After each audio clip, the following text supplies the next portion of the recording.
ئیدارەیە دۆناڵد ترامپ چوویە مەها دوێک و دەست بکارێ خۆ کردە گەرچێ ڕۆناهەیەکە سیاسەتە vê ئیدارە لە عێراقی هەمان ڕێیا ئیدارەیان بەرێ وەرگرتیە هەرچەندە هژمارەکە بە کۆڵەرên ئەمریکی ku hevsozên xwe ji bo doza Kurdan hene dema dawî hatina Daeş bi destpêka dabajbûna Iraqê dizanin. Digel nêzîkbûna werzê berbiharê pirsa cudabûna Kurdistanê careka din beşek ji gotûbêjên navendên hizrî bixwe ve mijûl kiriye. Peymangeha Hudson li Washington bi bejdariya hejmarek ve kolanên Emrîkî û Brîtanî û bejdariya nûnerên hikûmeta herêmê li Emerîka mêzgerdeka sebaret bi dewleta Iraq û komara Kurdistanê piştî Daeş li darxist. Nûnera hikûmeta herêmê di gotinekê de amaje bi nemana bawerpênekirinê di navbera pêkhateyên Iraqê weke sedemek ji bo cudabûna Kurdan li Iraqê lê beşek ji vê kolaran cudabûna Kurdistanê girê daye bi berheviyên navxwe û çareserkirina pirsa sinûr digel Iraqê û pêkhatên din.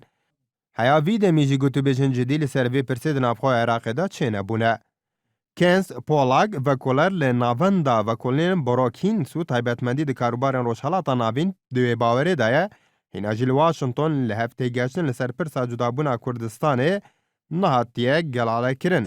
I suspect that the biggest challenge is going to be سەختترین شت ئەوەیە ڕێکەوتنێک بێتە ئاراوە کە کورد و بەغدا پێڕازی بن لەنێو ئەم ڕێکەوتنەشدا پرسی سنوور و ئەو ناوچانەی هێڵە نوێیەکان دیاری دەکات یەکجار سەختە کە پێویستی بە دانوستانی زۆر ئاڵۆسەیە بەبێ ئەمە جیابوونەوە مەحاڵ.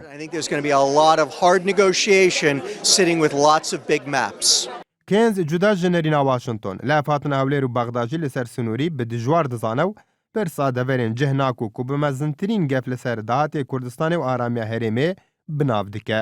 Çi li astê hikûmet û çi li astê raya giştî zêdebarî wêkê pêzanîn ji bo hebûna nekûkên Kurd di navbera pêkhateyên Iraqê de heye. من پێم وانییە واشنگتن بیری لە کوردستانی سربەخۆ کرد بێتەوە هێشتا پەیوەستبوون بە عێراق یەکگرتو و فیدراڵ بنەمای سەرەکی سیاسەتی ئەمریکایە بەڵام دوای داعش شێوەیەک لە ڕادشەنین هەیە کە هیوام وایە ئەمە بێتە هۆی ئەوەی ئیدارەی ئەمریکا چیتر ڕابردووی عێراق نەکاتە پێوەەر بۆ ئایندا بوونی کەسانی خاوەن لۆجیکی وەک جەنەڕاڵ ماتیس و مێکستەر لەناو ئیدارەی ئێستا ڕەنگە ببێتە هۆی هێنانە ئارای تێگەشتێکی تازە بۆ ئایندەی عێراق و بیرکردنەوە لە ڕۆژهەڵاتێکی ناوەڕاستی باشتر. Rewşanavxweya Herêma Kurdistanê bi nekûkê navbera aliyên siyasî weke rêgirîkirina berevpêşûna pirsa binyatnana dewletê êkê dine ji wan pirsên weke vekişanek di gavan berev dewletê tê behezkirin. من ناکۆکیە ناوخۆیەکانی هەرێمی کوردستان وا دەبینم ببێتە پاشەکشە لە پرۆژەیەکی گەورەتر کە پرسی سەربەخۆییە کە تەواوی حیزبە کوردیەکان بە جیاوازی بۆ چوونیانەوە ئامانجی درێژخایانیان بنیادنانی دەوڵەتە بۆیە من شێوەیەک لە گەشتبینیم هەیە کە جیاوازیەکان ناگاتە ئاستی پێکدادان و ئەتوانرێت ئاشبوونەوە و تێگەیشتنی هاوبەش دروست ببێت. Xwez bi xwe ji zingava Iraqê rizgar bikin lê piştî çend salekan bi neçarî bi sedemên şikestxarin û hebrîkên Taifî û navxwe Washington bi xwe lê navîna ewlehiya Iraqê de dîtiye. Rewş ji bo îdareya Trump jî bi heman awayê lê pirsiyara ku heya niha ji bo Emerîka bêbersiv maye ku heya çend pirzgirêkên niha yên Iraqê û kista dewletdariyê peywendî bi sinûr û durustbûna dewleta nû ve heye.